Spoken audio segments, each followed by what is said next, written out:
Hey guys, it's System Override 32 bringing you some gameplay footage of Dungeon Defenders. Playing a deeper well, nightmare mode with hardcore enabled. During the first wave, I'm not going to build any defenses, or I'm not going to get any mana out the chests. They only have about 40, so that's pointless. I mean, just look 40. So what I'm basically going to do is just go around with my Genie, shoot up a few enemies, and gain mana that way. I mean, every 2 seconds while shooting enemies, I get about 400 mana.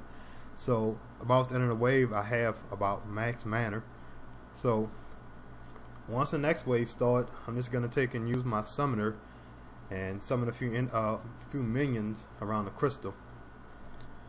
I'm gonna put full archers on both sides and have a magician behind the archers to take and heal my minions in case anyone get damaged. But on a deeper well, even on hardcore modes, it's pretty much a walk in the park because I'm used to playing stages such as a Taven defense on nightmare with hardcore enabled, so I have a lot of good equips. And one thing I like to do as well, I like to use buff beams. So if I was to put a buff beam on my archers, my attack power as well as my speed would be multiplied. So if I have a fully upgraded buff beam on both sides, my attack power will be multiplied by, I think, at least 3. I mean, that's pretty good. I mean, considering how much it costs. And I'm gonna see if I can possibly get auras in here as well. We have to wait till the next round to put some buff beams in, but the auras is also essential because the green aura will slow the enemies down. The electric aura will also damage enemies, and the strength drain aura will actually decrease the enemies' attack power and get rid of any elemental immunity that they may have. So basically, in between each and every wave, I'm going to switch to my ranger because this is my damage per second character. But I'm also going to gain mana in between each and every wave by switching over, well, by having my Genie equipped. I mean, I could carry a damage per second familiar, but it'd be kind of pointless since it isn't a boss. You want to carry a damage per second pet, particularly like the Seahorse, because that'll be useful when you're actually dealing with bosses.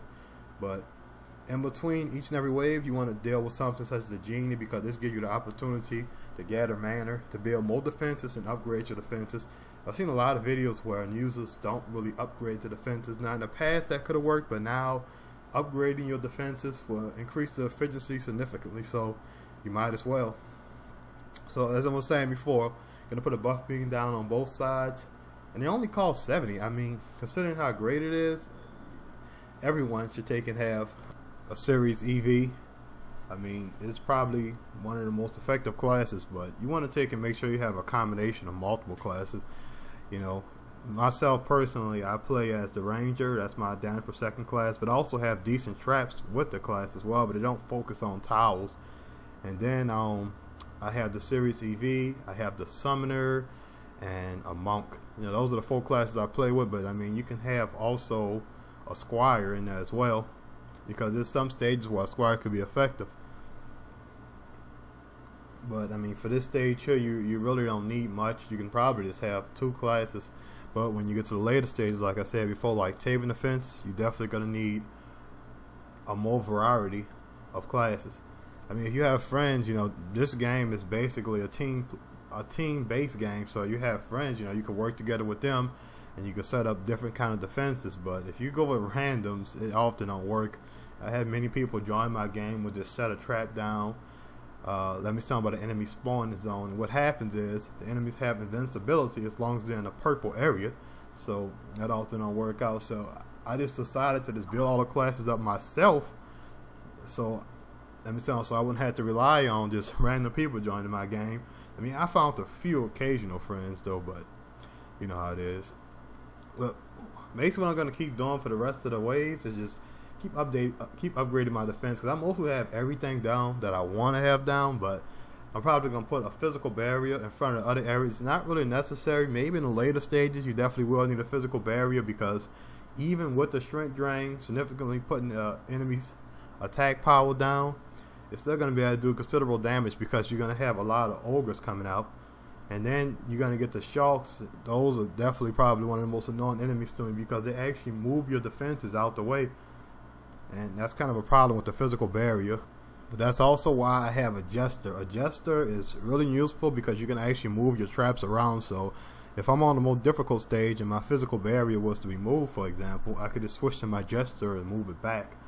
So that's why I say almost every class have its effectiveness. I mean, I heard some criticism about the Barbarian being useless though, but if you have a lot of attack power on the barrier and you go into berserk mode with the right weapons, I mean, you could take down even some of the most difficult bosses quickly. You know, because I also use my Barbarian when I'm on table defense. I got to take down the 3 bosses that spawn at the end. But, you know, in the future, I'm going to take and make a walkthrough on that one because that's probably one of the most difficult stages, and a lot of people think it can't be done legitly. And I mean, when I get to the later stages, such as those the Christmas ones, you know, those are probably the most difficult because I actually never seen a legit diamond. If anybody ever heard of those pets, I'm going to take and show you one day, but it seems like now that we're on the final wave already. Now, this is basically the same thing as the rest of the wave since there's no boss. Only got to deal with enemies and only 93. I mean, in the later stages you probably could expect maybe 1,000 enemies or more per wave.